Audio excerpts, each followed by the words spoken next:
Hello student, once again welcome back to Basic Word.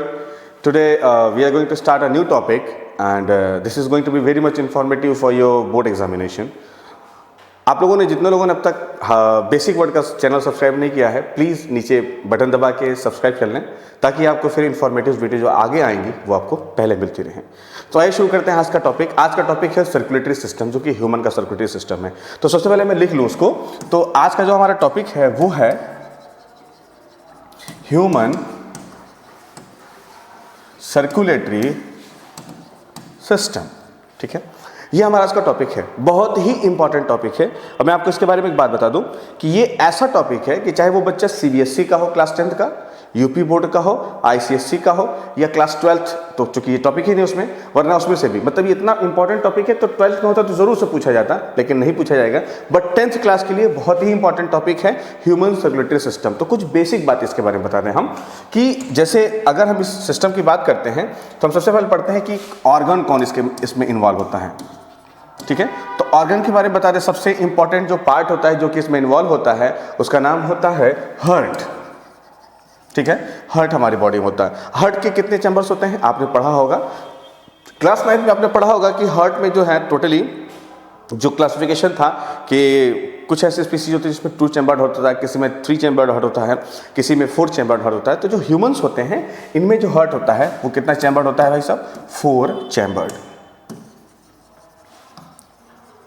ठीक है, 4 chambered heart हमारे body के अंदर पाया जाता है। ठीक है, अच्छा, इसके अलावा हमारी बॉडी में और क्या इन्वॉल्व होता है जो ब्लड सर्कुलेशन में हेल्प करता है? एक होता है आर्टरी, दूसरा होता है वेन, ठीक है ना, और तीसरा भी होता है कैपिलरी। ठीक है ना, कैपिलरी। तो ये स्ट्रक्चर्स, ये पर्टिकुलर पार्ट होते हैं जो कि हमारी बॉडी, ये ऑर्गन्स होते हैं हमारी बॉडी के जो कलेक्टिवली एक साथ वर्क करते हैं और वर्क करने के बाद एक फंक्शन परफॉर्म करवाते हैं। इसका नाम होता है क्या? सर्कुलेशन। ठीक है, तो ये हमारा जो है बेसिक टॉपिक है जो हम इसके बाद पढ़ेंगे, सर्कुलेटरी सिस्टम। तो आइए पढ़ते हैं। ठीक है, सबसे पहले हम इसको बनाने से पहले हम आपको एक चीज़ ये बताना चाहेंगे कि जरा सा पहले हार्ट के स्ट्रक्चर के बारे में पढ़ लेते हैं कि हार्ट का स्ट्रक्चर हमारी बॉडी में कैसा दिया है। आप बुक के एग्जाम देखेंगे अगर, तो बुक में बेसिकली दिखाया जाता है ना कि जो उसमें स्ट्रक्चर बना हुआ होता है उसको कई साल लगेंगे आपको याद करने में, क्योंकि बहुत ही कॉम्प्लेक्स स्ट्रक्चर होता है और उसको रिमाइंड करना, उसको उस स्ट्रक्चर को याद करना थोड़ा सा मुश्किल होता है। तो बहुत कोशिश करके और हमने हमारे प्रोफेसर से सीखा और मैं आपको एक बहुत ही सिंप्लीफाइड हार्ट का स्ट्रक्चर बना के दिखाऊंगा जो कि हमें लगता है कि होपफुली आपको बहुत आसानी से याद हो जाएगा। 2 से 3 दफ़ा आप उसकी प्रैक्टिस करेंगे और आपको याद हो जाएगा। ठीक है, तो आइए पढ़ते हैं। सबसे पहले उसके बारे में, उसके पार्ट्स के बारे में बताएंगे, फिर उसको ड्रॉ करेंगे। तो सबसे पहले क्या है हमारा? हार्ट। ठीक है ना, हार्ट की स्टडी को हम कार्डियोलॉजी कहते हैं। ठीक है ना, वजह इसकी होती है क्योंकि जिस सेल से बना होता है उसका नाम होता है कार्डियक सेल्स। ठीक है, और इसके जो डॉक्टर बनते हैं उनको हम कार्डियोलॉजिस्ट कहते हैं। तो हार्ट जो होता है बेसिकली इसके 2 चैम्बर्स पाए जाते हैं, 2 तरह के चैम्बर्स पाए जाते हैं। एक जो होता है इसका नाम होता है वेंट्रिकल, ठीक है, और एक होता है ऑरिकल। ठीक है, जो वेंट्रिकल होता है ये मेनली देखा जाता है कि ये 2 होता है। एक लेफ्ट साइड का, तो इसे बोलते हैं लेफ्ट वेंट्रिकल, और एक राइट में होता है जिसे बोलते हैं राइट वेंट्रिकल। ठीक है, अब आइए बात अगर करते हैं ऑरिकल की, तो ऑरिकल को एक अदर वर्ड में हम एट्रियम भी कहते हैं, तो कंफ्यूज मत होइएगा कहीं अगर लिखा हो एट्रियम। ठीक है, तो एट्रियम भी बोलते हैं इसको। और एट्रियम जो होता है बेसिकली ये 2 पार्ट्स में डिवाइडेड होता है। ठीक है, पहला जो होता है वही होता है आपका लेफ्ट एट्रियम और दूसरा होता है राइट एट्रियम। ठीक है ना, ये तो नेम्स होते हैं। ठीक है, अब आइए इसको बना के देखते हैं हम। ठीक है ना, हार्ट होता है, हार्ट को हम यहाँ पे येलो कलर से बनाएंगे, चूंकि रेड कलर विजिबल ज़्यादा नहीं होगा तो मैं येलो कलर से आपको बनाऊंगा, है ना। पीके में कहा था ना दूर से फोकस मारता है तो मारेगा दूर से फोकस। हाँ, ये देखते हैं। बहरहाल, तो ये देखिए हार्ट जो होता है उसका जो ऊपर वाला चैम्बर होता है ना वो कुछ ऐसा होता है। ठीक है, और हार्ट जो ऊपर वाला चैम्बर होता है उसके बाद उसके नीचे वाला चैम्बर जो होता है वो कुछ ऐसा होता है। ठीक है ना, अब दरअसल मैं हट जाऊंगा तो आप देख पाएंगे किस तरह से दिख रहा है ना। अब ये शुरुआती दौर है, आइए आगे पढ़ते हैं इसके बारे में कि और कौन कौन से पार्ट पाए जाएंगे। ठीक है, यहाँ पे देखिएगा गौर से, यहाँ पे एक ट्राइकस्पिड वॉल्व होता है। ठीक है, ऐसा होता है, फिर आगे आता है और फिर यहाँ पे होता है बाइकस्पिड वॉल्व। ठीक है, बहुत ध्यान से देखिएगा, एक जगह ट्राइकस्पिड है और एक जगह है बाइकस्पिड, ठीक है ना। टेक्निकली देखा जाता है तो जितना साइज आपके फिस्ट का मतलब ये ऐसे या ऐसे नहीं, ठीक है, ऐसे जो फिस्ट का साइज होता है इसी साइज के बराबर आपका हर्ट होता है, ठीक है। तो देखेंगे आप कि ये जो होता है ना, इसका नाम होता है बाइकस्पिड। क्यों ना हम पहले नाम लिख लेते, तो इसका नाम था बाइकस्पिड वाल्व। इसी को कहीं कहीं लिखा जाता है एक और नेम से, इसका नाम होता है मिट्रल वाल्व, मिट्रल वाल्व, ठीक है जी।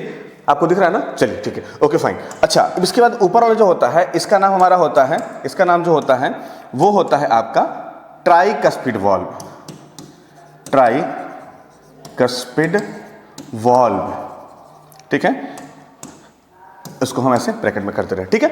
अच्छा, इसको भी मिट्रल वाल्व कलेक्टिवली कहते हैं, ठीक है ना। तो जरा सा समझिएगा बात को। अब क्या हुआ, हमने ऊपर लिखा था, आप गौर से अगर देखेंगे तो मैंने बताया था कि एक लेफ्ट होता है, राइट होता है, फिर लेफ्ट होता है, फिर राइट होता है। अगर मैं ऐसे खड़ा हुआ हूं तो ये मेरा लेफ्ट साइड है, ठीक है।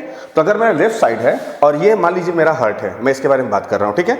तो अगर मैं ऐसे खड़ा हूं, ये मेरा लेफ्ट साइड है, तो टेक्निकली आप देखेंगे तो यहां से ये जो पार्ट बनेगा ये मेरा लेफ्ट पार्ट होगा और ये मेरा राइट पार्ट होगा, फिर ये मेरा लेफ्ट पार्ट होगा और ये मेरा राइट पार्ट होगा, ठीक है। अच्छा जी, ऊपर वाला जो पार्ट होता है, जो ऊपर का पार्ट होता है, इसे हम कहते हैं वेंट्रिकल।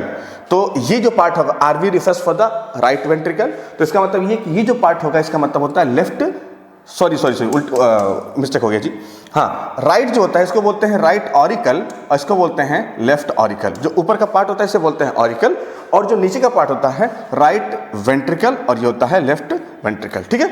अच्छा, आइए आगे बढ़ते हैं इसके बाद, ठीक है ना। अब सवाल ये उठता है कि ठीक है सर, इतना स्ट्रक्चर बन गया, इसके बाद और क्या इसमें होगा, है ना। तो हम आपको बता दें कि इसके बाद क्या होता है कि इसके ओपनिंग्स की बात हम करते हैं, और जब ओपनिंग करते हैं तो मैं आपको एक बात बता दूं कि लेफ्ट एट्रियम जो होता है इसके पास 4 ओपनिंग होती है, 4 पाइप होते हैं, ठीक है ना। अगर मैं इसको ऐसे बना दूं तो थोड़ा सा और क्लियर हो जाएगा आप लोगों को, ये ऐसे हो गया और ये हो गया ऐसे, ठीक है ना। ये 4 ओपनिंग होती है, कहां से, लेफ्ट एट्रियम में। वहीं पे राइट एट्रियम में आपको 2 ओपनिंग देखने को मिलती है, ठीक है, 2 ओपनिंग देखने को मिलती है। मैं सबका नाम बताऊंगा इत्मीनान से, ठीक है। उसके बाद नीचे देखेंगे आप यहाँ पे, तो यहाँ पे आपको दिखेगा कि एक ओपनिंग बड़ी सी होती है जो लेफ्ट वेंट्रिकल से निकलती है, और एक होती है यहाँ से निकलती है, इसका नाम होता है राइट वेंट्रिकल से, एक और यहाँ से निकलती है, ठीक है।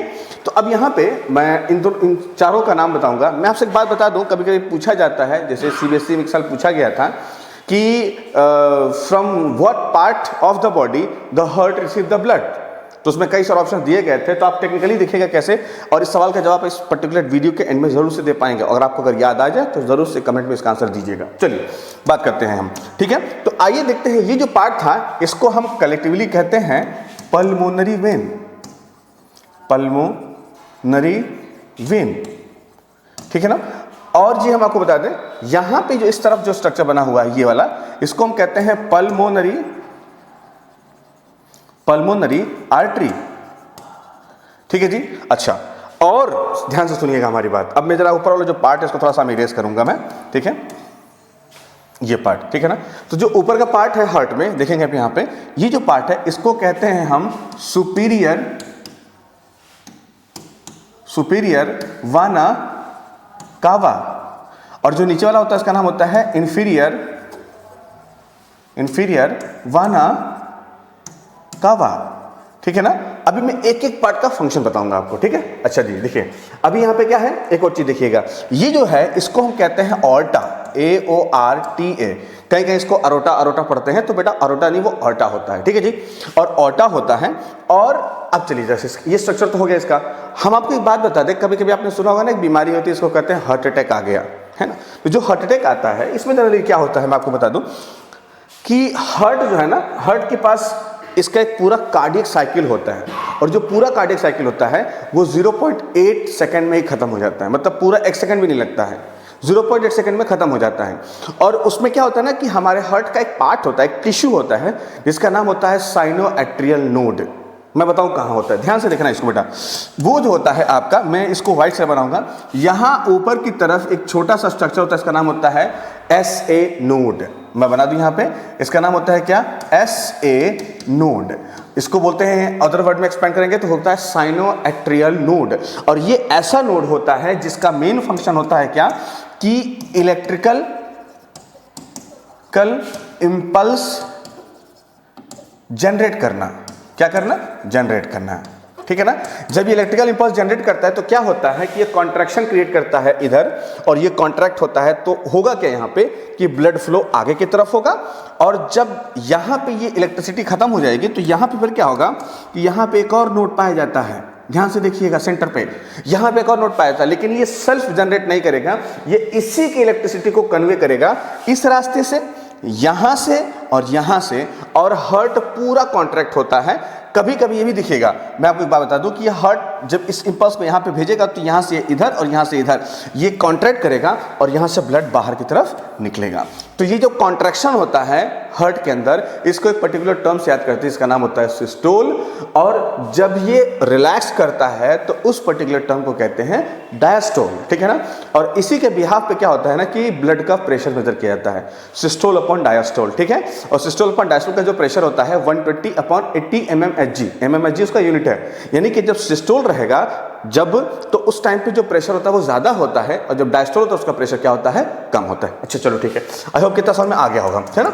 अब हम यहाँ पे जो है एक पार्ट और पढ़ेंगे, ठीक है ना। तो ये ऐसा नोड था, इसका भी नाम होता है, इसका नाम होता है AV नोड, ठीक है ना। और इसका भी सेम काम क्या होता है कि वो इलेक्ट्रिसिटी, वो इलेक्ट्रिकल इंपल्स जो यहाँ से चल के आया था इसको रिसीव करना, इसको यहाँ से लेफ्ट तरफ भेजना और यहाँ से राइट तरफ भेजना।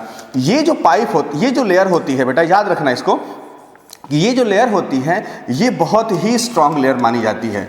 ये जो मैं इसको जो मैं थोड़ा सा हाईलाइट कर रहा हूँ, ये स्ट्रांग लेयर होती है, ठीक है ना, क्योंकि यहाँ से जो ओरिजिनेट हो रहा है कैपिलरी, जो वेसल ओरिजिनेट हो रहा है, इसका नाम होता है ऑर्टा, ठीक है। अच्छा चलिए इतना तो हो गया, हमें लगता है कि शायद अब इसमें कुछ और ज़्यादा बताने की जरूरत नहीं, ये स्ट्रक्चर है, ठीक है ना। वीडियो पॉज करके इसको बना लीजिएगा। चलिए अब एक काम करते हैं, इसके बाद हम पढ़ते हैं कि जब ये ऐसा हो जाएगा तो इसके बाद जो क्या कहते हैं ब्लड का प्रेशर है वो कैसे क्रिएट होगा, ब्लड का सर्कुलेशन कैसे होगा, तो मैं इसको अब आपको बनाने जा रहा हूँ, ठीक है ना। ध्यान से देखिएगा, मैं ऊपर के कुछ पीसेस को मिटाऊंगा यहाँ पे ताकि आपको समझ में आ जाए कि ये क्या है, ठीक है। ये बोर्ड के एग्जाम के लिए मैं बता दूं आपसे बहुत इंपॉर्टेंट है, ठीक है ना। चलिए देखते हैं, ठीक है ना। अब मैं बताऊंगा आपसे कि इसमें जनरली क्या होता है ना कि जब ये पंप करता है ब्लड ना, तो ब्लड पंप होकर दो जगह जाता है, एक आपके लंग्स में जाता है और एक आपकी बॉडी के सारे सेल्स के पास पहुंचता है, समझ रहे हो ना।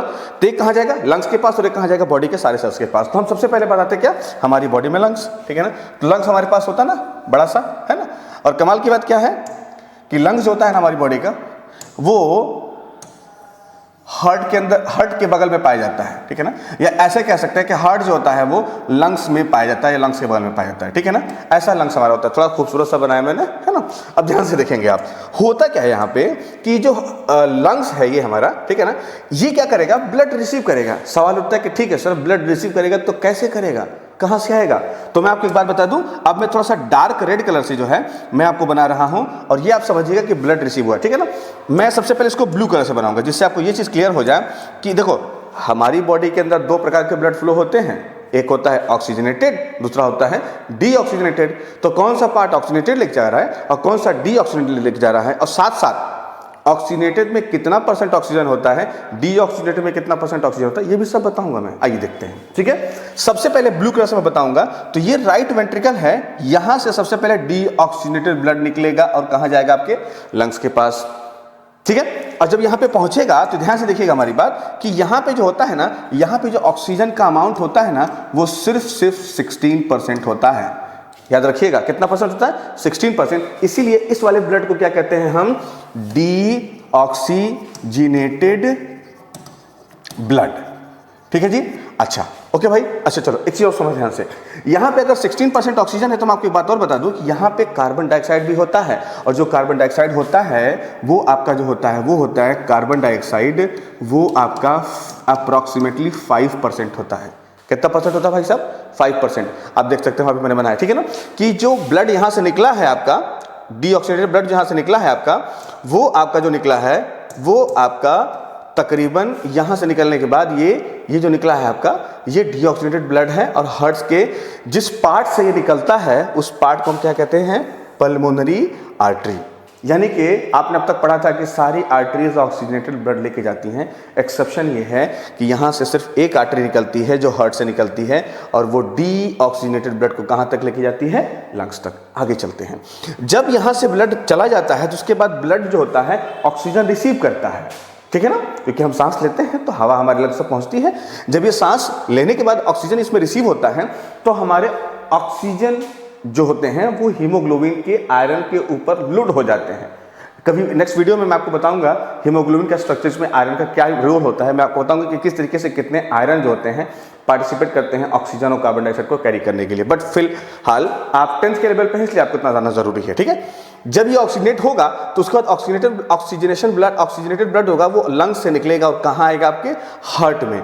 निकला कहाँ से था, राइट वेंट्रिकल से, रिसीव कहाँ हुआ, लेफ्ट ऑरिकल में, ठीक है। और जिसके थ्रू रिसीव होता है उसका नाम ध्यान से देखिएगा, यहां पे लिखा गया है, उसका नाम क्या होता है, पल्मोनरी वेन। ये भी एक एक्सेप्शन है, क्योंकि आपने अब तक पढ़ा था कि हमारी बॉडी का जितना भी ऑक्सीजनेटेड ब्लड होता है वो आर्टरी और डीऑक्सीजनेटेड वेन लेके जाता है। लेकिन यहाँ पे बेटा थोड़ा सा अलग है, यहाँ पे पल्मोनरी वेन जो होता है ना वो लंग्स से आए हुए ऑक्सीजनेटेड ब्लड को रिसीव करता है। और कमाल की बात हम आपको बता दें कि इस टाइम पे जब ये ऑक्सीजनेटेड हुआ है, यहाँ पे ऑक्सीजन जो अमाउंट होगा वो 21% हो जाएगा और कार्बन डाइऑक्साइड जो होगा वो 0.3% ही रह जाएगा, ठीक है, बोलना नहीं। अच्छा जी, चलो अब यहाँ पे जब ब्लड आ गया, ध्यान से बात सुनना हमारी, जब यहाँ पे ब्लड आएगा तो पल्मोनरी वेन उसे रिसीव करेंगे और रिसीव करने के बाद वो क्या कर देंगे, यहाँ पे लेफ्ट एट्रियम में ये ब्लड क्या हो जाएगा, फिल हो जाएगा, ठीक है ना। अब तुम एक चीज ध्यान से देखो कि तुमको समझ में आएगा, यहाँ पे कौन इन्वॉल्व हुआ था भाई साहब, पल्मोनरी आर्टरी जो कि लंग्स तक ब्लड लेके गया था, और लंग्स से वापस जब ब्लड चला तो कौन ले गया भाई साहब, पल्मोनरी वेन। और जानते हैं इस टाइप के सर्कुलेशन को, जिसमें कि हार्ट, लंग्स, पल्मोनरी आर्टरी और पल्मोनरी वेन होते हैं, इस सर्कुलेशन को हम कहते हैं पल्मोनरी सर्कुलेशन। बहुत बार आपके एग्जाम में पूछा गया है, तो यानी कि ऐसा कह सकते हैं इंग्लिश में कि pulmonary circulation is the circulation in which involvement of heart and lungs is done which is accompanied by pulmonary vein and pulmonary artery, ठीक है। चलिए अब ब्लड यहाँ पे फिल हो गया। अब यहाँ पे एक वॉल्व होता है, इसका नाम होता है बाइकस्पिड वॉल्व। बाइकस्पिड वॉल्व, मैं एक क्वेश्चन पूछ रहा हूँ, जिसको पता होगा कमेंट बॉक्स में बताइएगा कि लेफ्ट एट्रियम और लेफ्ट वेंट्रिकल के बीच में बाइकस्पिड वॉल्व ही क्यों पाया जाता है, क्यों ट्राइकस्पिड वॉल्व नहीं पाया जाता है, ठीक है। आइए अब क्या होगा, यहाँ से ये वॉल्व ओपन होगा और ओपन जब ये होगा तो ब्लड आएगा और ब्लड जो होगा वो फिल कहाँ होगा जी भाई साहब, ब्लड जो होगा वो आपके लेफ्ट वेंट्रिकल में फिल हो जाएगा, ठीक है। अभी जब ये ब्लड फिल होता है तो इस टाइम पे क्या होता है कि जो आपका लंग्स है ना, ये आपका रिलैक्सिंग पोजीशन में होता है। किस पोजीशन में होता है, रिलैक्स में, यानी कि डायस्टोल कंडीशन में होता है, इसमें ब्लड रिसीव करता है। अब ब्लड यहाँ पे फिल हो जाएगा और फिल होने के बाद क्या होगा, यहाँ से ब्लड निकलेगा। अब जब जिस रास्ते से ब्लड निकलता है उसका नाम क्या होता है जी भाई साहब, ऑर्टा। क्या नाम उसका होता है, ऑर्टा। देखो मैंने यहाँ लिखा हुआ है ऑर्टा। तो ऑर्टा से ब्लड निकलेगा और ब्लड निकलने के बाद अब ध्यान से देखिएगा, हमारी बॉडी में दो लिम्स पाए जाते हैं, दो लिम्स पाए जाते हैं ना, अपर लिम, वेस्ट के ऊपर वाला पार्ट अपर लिम और वेस्ट के नीचे वाला पार्ट लोअर लिम। तो यहाँ पे क्या होगा कि जो अपर लिम वाला पार्ट है वो ब्लड रिसीव करेगा, जो लोअर लिम वाला पार्ट है वो भी ब्लड रिसीव करेगा, ठीक है ना। यानी कि अपर लिम, ठीक है, और लोअर लिम, ठीक है ना। तो ये अपर लिम जो है आपके ब्लड को रिसीव करेगा, लोअर लिम आपके ब्लड को रिसीव करेगा। और जो ब्लड यहाँ से आएगा, बेटा ध्यान से सुनना हमारी बात, जो ब्लड यहाँ से आएगा और जो ब्लड इसमें रिसीव होगा, इसमें ऑक्सीजन कितना परसेंट होगा भाई साहब, 21%। इसीलिए ये जो ब्लड जा रहा है, इस ब्लड को कहते हैं क्या हम, ऑक्सीजनेटेड ब्लड। मैं रेड कलर से लिखा हूँ, खून कलर का होता है ना, देखो ना, तो दिख रहा है ना, हाँ जी। अच्छा अब क्या होगा, यहाँ पे ब्लड रिसीव हो गया। अब ब्लड रिसीव होने के बाद क्या होगा, अपर लिम्ब और लोअर लिम्ब दोनों से ब्लड को वापस कहाँ जाना है, हार्ट के पास, क्योंकि उसे ही पंप करके वापस लंग्स तक भेजना है ताकि वो फिल्टर हो जाए और उसमें ऑक्सीजन आ जाए, सॉरी फिल्टर ना हो जाए, ऑक्सीजन आ जाए उसमें। तो यहाँ पे क्या होगा कि अब जब यहाँ पे ब्लड निकलेगा तो यहाँ पे जो ब्लड निकलेगा बेटा, उसका काम जो होगा वो जो होगा आपका डीऑक्सीजनेटेड ब्लड होगा। तो यहाँ से ब्लड निकलेगा, है ना, यहाँ से ब्लड निकलेगा और यहाँ से ये डीऑक्सीजनेटेड ब्लड ले जाएगा। और ध्यान से देखना, हमने यहाँ बनाया ना सुपीरियर वाना कावा, ये मैंने बताया था आपको, सुपीरियर वाना, सॉरी नीचे वाला जो होगा वो इन्फीरियर वाना कावा था और ऊपर वाला सुपीरियर वाना कावा था। तो ये क्या हो जाएगा यहाँ से कि यहाँ से ब्लड निकलेगा और ब्लड निकलने के बाद सीधे कहाँ पहुँचेगा, आपके सुपीरियर वाना कावा और इन्फीरियर वाना कावा। यहाँ पे आपको मैकेनिज्म बता दूं कि जो अपर यानी कि जो इन्फीरियर वाना कावा होता है वो लोअर लिम्ब के डीऑक्सीजनेटेड ब्लड को रिसीव करता है और जो सुपीरियर वाला काबा होता है वो अपर लिम्ब के डीऑक्सीजनेटेड ब्लड को रिसीव करता है। अब जब ब्लड रिसीव होगा तो ये डीऑक्सीजनेटेड को मैंने ब्लू कलर से शो किया है। अब ब्लू कलर से शो किया, ध्यान से देखिएगा, ये आएगा यहाँ पे और यहाँ पे जो राइट वेंट्रिकल है ये फिल्ड हो जाएगा किससे भाई साहब? बिल्कुल डीऑक्सीजनेटेड ब्लड से, ठीक है ना। अब जब डीऑक्सीजनेटेड ब्लड से फिल हो जाएगा तो ये अपर चेंबर कॉन्ट्रैक्ट करेगा, ये ट्राइकस्पिड वाल्व ओपन होगा और राइट वेंट्रिकल में, यहाँ पे राइट ऑरिकल फिल जब हुआ था, राइट ऑरिकल के फिल होने के बाद ये यहाँ से निकल के आएगा राइट वेंट्रिकल में, और राइट वेंट्रिकल में पूरा डीऑक्सीजनेटेड ब्लड क्या हो जाएगा? फिल हो जाएगा। और जब ये फिल हो जाएगा तो जब ये इंपल्स, आपको याद होगा मैंने बताया था, एसए नोड जब देगा इंपल्स तो ये कॉन्ट्रैक्ट करेगा और उस टाइम पे फिर ये इंपल्स रिसीव करेगा एवी नोड, और एवी नोड क्या करेगा? यहां से इस तरफ और यहां से इस तरफ जो लोअर वेंट्रिकल रीजन है उसको कॉन्ट्रैक्ट करेगा, तो यहां से फिर वापस ब्लड निकलेगा और कहां चला जाएगा? फिर से लंग्स में। यानी कि कलेक्टिवली आप ये देख सकते हैं कि ये स्ट्रक्चर मैंने बनाया है जिसमें आप ये समझ सकते हैं कि यहां पे दो चीजें हो रही हैं।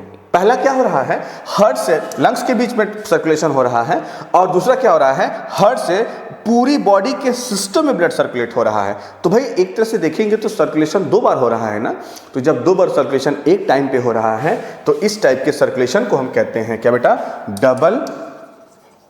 डबल सर्कुलेशन, ठीक है ना। और जो डबल सर्कुलेशन होता है बेटा, यहां से सुनिए, जो डबल सर्कुलेशन होता है ये दो सर्कुलेशन से मिलकर बनता है। पहला जो होता है उसको बोलते हैं हम क्या? पल्मोनरी सर्कुलेशन, और दूसरा जो होता है, ध्यान से सुनिएगा दोस्तों, तो मैंने बताया नहीं अभी तक आपको। एक बात बताओ भाई साहब, हार्ट से ब्लड निकल रहा है और अपर लिम्ब और लोअर लिम्ब दोनों में दे रहा है ना, इसका मतलब क्या हो रहा है कि ये जो हार्ट है हमारी बॉडी के सिस्टम को ब्लड की सप्लाई दे रहा है ना। तो जब हमारे बॉडी के ब्लड के सिस्टम की सप्लाई दे रहा है, हमारी बॉडी के सिस्टम को पूरा हार्ट सप्लाई दे रहा है ब्लड की, तो इस टाइप के सर्कुलेशन को कहते हैं सिस्टेमिक सर्कुलेशन। यानी कि जो पहला था पल्मोनरी था, दूसरा आपका कौन सा होगा? सिस्टेमिक सर्कुलेशन, ठीक है ना। और जो सिस्टमिक सर्कुलेशन होता है, इन दोनों को कलेक्टिवली जब मिलाएंगे तो आप देखेंगे कि हमारी बॉडी में एक टाइम पे दो दफा सर्कुलेशन हो रहा है, और इस सर्कुलेशन को हम क्या कहते हैं? Double circulation. बेटा तुम्हारे एग्जाम में हर साल ये क्वेश्चन आता है। एक क्वेश्चन इस पूरे जितने मैंने टॉपिक पढ़ाए हैं, एक क्वेश्चन आपको पक्का 3 से 4 नंबर का मिल जाएगा आपको। तो बहुत ध्यान से इसको पढ़िएगा, रट जाइएगा। और इसी तरह से हम आपको और भी नए नए इंफॉर्मेटिव वीडियोस, जिसमें कि आप ये देखेंगे कि बोर्ड के एग्जाम के लिए बहुत इंपॉर्टेंट टाइप के टॉपिक जो होंगे उनके वीडियोस बना के हम आपके लिए लेते आते रहेंगे। तब तक के लिए आप प्लीज सब्सक्राइब कर दीजिए और stay tuned, we will see you soon. Thank you.